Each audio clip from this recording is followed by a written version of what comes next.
आज हम एक बड़े ही दिलचस्प सवाल पर बात करने वाले हैं। हाँ, और सवाल ये है कि क्या एक इंसान क्या एक ही जिंदगी में दो बिल्कुल अलग-अलग पहचान जी सकता है? बिल्कुल। मतलब एक तरफ सियासत का शोर, संघर्ष, आंदोलन, और दूसरी तरफ आप देखिए इतिहास की खामोशी, गहरा अध्ययन और कला। जी। और हमें इंदौर से एक ऐसी ही शख्सियत की कहानी मिली है जिनकी हाल ही में एक नियुक्ति हुई है। लेकिन ये कहानी सिर्फ उस पद की नहीं है। नहीं, ये कहानी है इन दो दुनियाओं को एक साथ जीने की।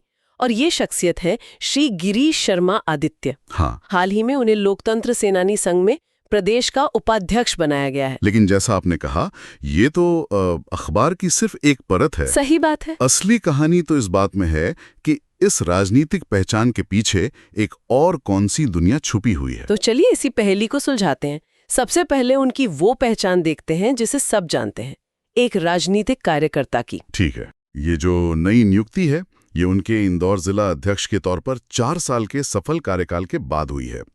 पर उनका सफर तो इससे बहुत पहले शुरू हो गया था। बहुत बहुत पहले। उनकी जड़ें जुड़ी हैं लोकनायक जयप्रकाश नारायण के संपूर्ण क्रांति आंदोलन से। जी बिल्कुल, संपूर्ण क्रांति आंदोलन से। ये वो 70 का दशक था जब देश की राजनीति में एक तरह का भूचाल आया हुआ था। और जेपी के एक आह्वान पर हजारों छात्र और युवा वो व्यवस्था से सीधे सवाल पूछने सड़कों पर उतर आए थे। और गिरीश शर्मा जी उसी पीढ़ी के एक जोशीले छात्र नेता थे। जी। और ये सिर्फ कोई सत्ता बदलने की लड़ाई नहीं थी, मुझे लगता है ये सिद्धांतों की लड़ाई थी। सही कहा। और ऐसी लड़ाइयों की कीमत चुकानी पड़ती है। और उन्होंने चुकाई। बिल्कुल। और उन्होंने भारी कीमत चुकाई। हमारे जो सूत्र हैं वो इस बात पर जोर देते हैं कि आपातकाल के दौरान जिन नेताओं को सबसे ज्यादा यातनाएं दी गई, उनमें से एक गिरीश शर्मा भी थे। हाँ, उनमें से एक वो भी थे। अब जरा सोचिए, एक युवा जो अपने आदर्शों के लिए लड़ रहा है, उसे शारीरिक और मानसिक रूप से तोड़ा जा रहा है। ये एक ऐसा अनुभव है जो इंसान को या तो हमेशा के लिए तोड़ देता है या फिर कह सकते हैं फौलाद बना देता है। बिल्कुल। शर्मा जी के मामले में क्या हुआ?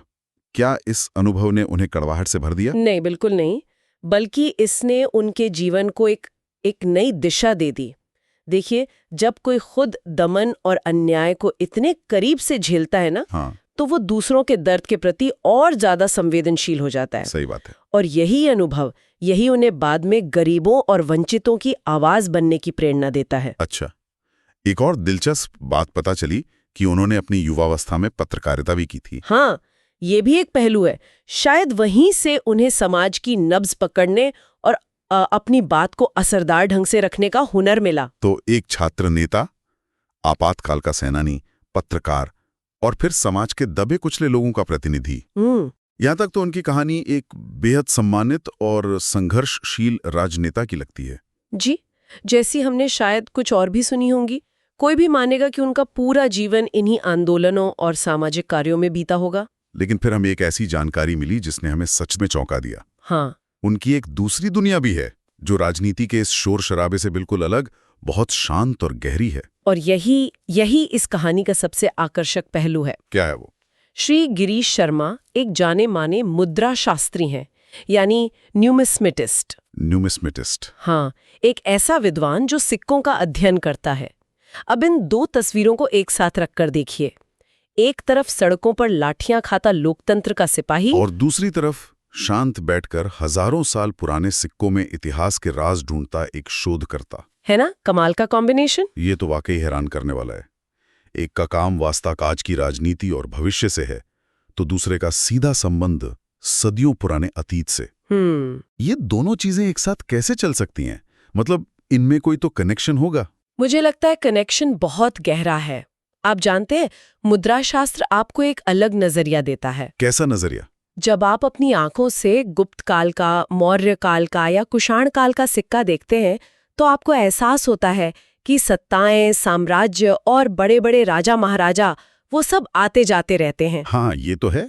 लेकिन जो चीज बची रहती है वो है संस्कृति, कला और लोगों की कहानियां। अच्छा। शायद इसी नजरिए ने उन्हें आपातकाल जैसे मुश्किल दौर में भी अपने सिद्धांतों पर टिके रहने की हिम्मत दी होगी। उन्हें पता था कि ये दौर भी गुजर जाएगा। ये बहुत दिलचस्प नजरिया है। मतलब इतिहास का ज्ञान आपको वर्तमान में मजबूती देता है। इसका कोई ठोस उदाहरण है? मतलब एक सिक्का क्या बताता है? सोचिए, उनके संग्रह में शायद कोई ऐसा गुप्तकालीन सोने का सिक्का हो जिस पर सम्राट समुद्रगुप्त की वीणा बजाते हुए तस्वीर बनी हो। अच्छा। वो सिक्का हमें क्या बताता है?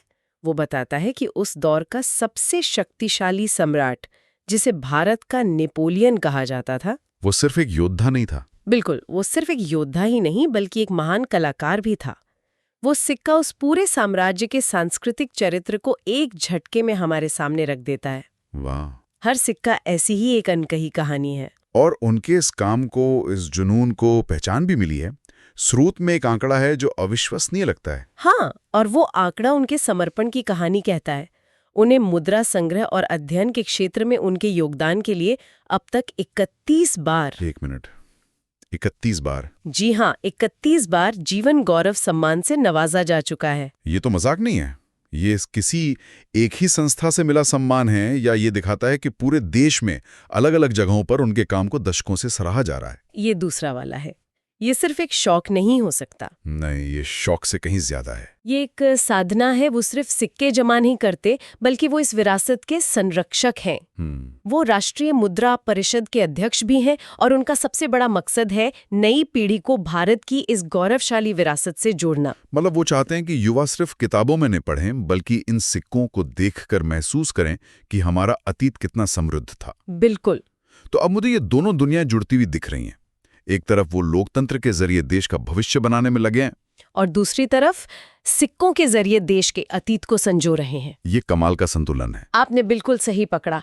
यही उनके जीवन का सार है, अतीत की जड़ों से पोषण लेना और भविष्य के लिए एक मजबूत पेड़ तैयार करना। तो इस असाधारण पृष्ठभूमि को ध्यान में रखते हुए अब उनकी इस नई नियुक्ति पर आते हैं। लोकतंत्र सेनानी संघ में प्रदेश उपाध्यक्ष का पद। क्या ये उनकी यात्रा का एक स्वाभाविक अगला पड़ाव है, या इसमें कोई और बड़ा संकेत छुपा है? इसमें बहुत गहरा संकेत है। पहली बात, ये नियुक्ति सर्वसम्मति से हुई है। सर्वसम्मति से? जी। लोकतंत्र सेनानी संघ जैसे संगठन में, जहां हर सदस्य अपने आप में संघर्ष का एक लंबा इतिहास रखता है, वहां किसी एक नाम पर सबकी सहमति बनना बहुत बड़ी बात है। सही बात है। इसका सीधा मतलब है कि उनके साथी सेनानी उनके नेतृत्व और उनके काम पर पूरा भरोसा करते हैं। बिल्कुल। और इस घोषणा को करने वाले लोगों के नाम भी देखिए, काफी वजनदार हैं। हाँ, मैंने देखा। जी, इससे इस पद का महत्व और बढ़ जाता है।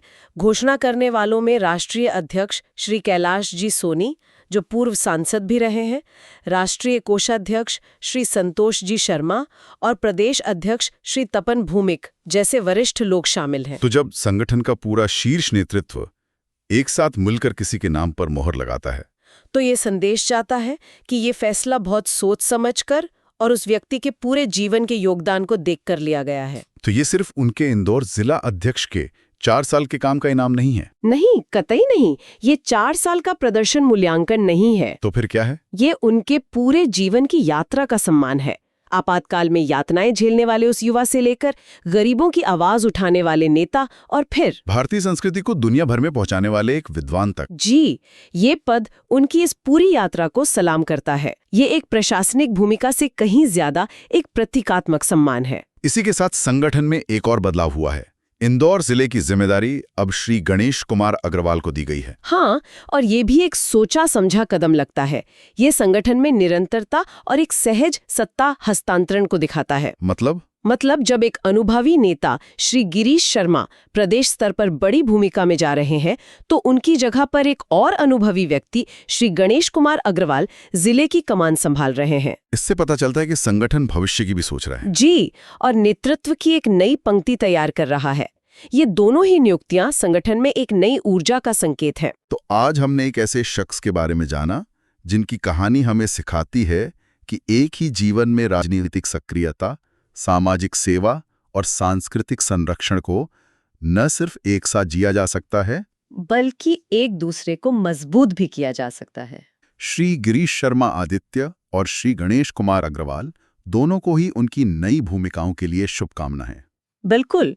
और ये पूरी चर्चा एक जरूरी सवाल हमारे सामने छोड़ जाती है। क्या?